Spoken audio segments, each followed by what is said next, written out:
André Anelli, que traz as últimas informações, do Itamaraty, justamente sobre as alternativas que o governo tem e está estudando para tentar resgatar esses brasileiros, inclusive, André Anelli, a maior comunidade de brasileiros vivendo atualmente no Oriente Médio está no Líbano. Boa tarde para você, seja bem-vindo ao Fast News.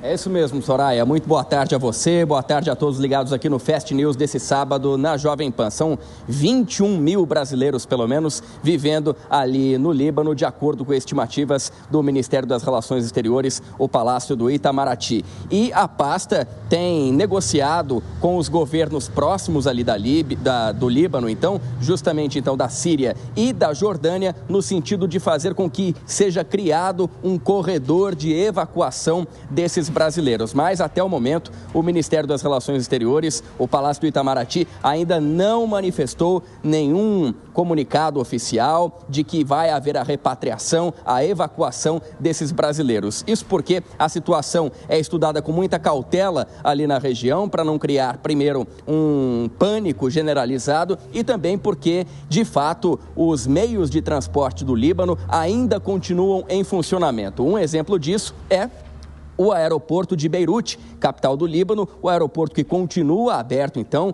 recebendo pousos e decolagens, ainda que de maneira mais escassa, com voos cancelados, a demanda em alta, principalmente para sair do país, mas o aeroporto continua com o seu funcionamento, as fronteiras ali também continuam com o fluxo parcialmente normalizado e, por conta dessas questões, o Palácio do Itamaraty avalia que ainda é possível que os brasileiros que desejam deixar o local possam fazer, então, por conta própria. Até devido a esse cenário, o Brasil ainda aguarda para decidir ou não em relação a uma repatriação dos brasileiros que estão ali no Líbano.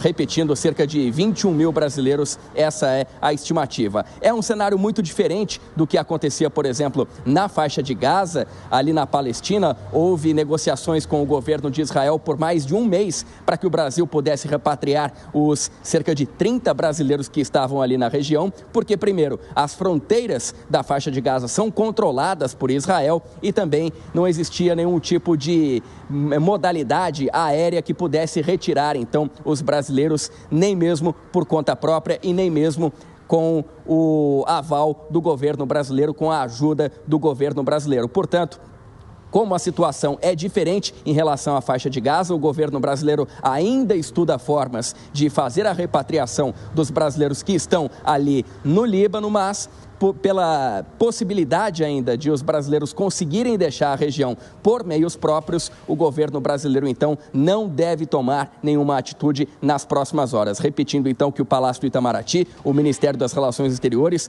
tem feito apenas negociações com a Jordânia e também com a Síria para provavelmente acabar fazendo um corredor ali de retirada, então, dos brasileiros que estão na região de Beirute, principalmente, que foi a mais atingida por esses ataques recentes de Israel. A gente vai acompanhando essas negociações, Soraya, e a qualquer momento traz novas informações a respeito dessas negociações para uma possível evacuação dos brasileiros ali na região. Claro, André, obrigada por enquanto, pelas suas informações. Óbvio que a gente vai estar aqui também de olhos atentos a todas essas movimentações, tratativas, inclusive, que vem acontecendo desde o começo da semana. Não é uma operação fácil, como o André Anelli acabou de dizer, No Oriente Médio vivem atualmente 21 mil brasileiros vivendo, portanto, a maior comunidade de brasileiros vivendo no Oriente Médio está agora no Líbano. Agora, certamente, o governo brasileiro precisa estudar uma estratégia para conseguir fazer essa mobilização,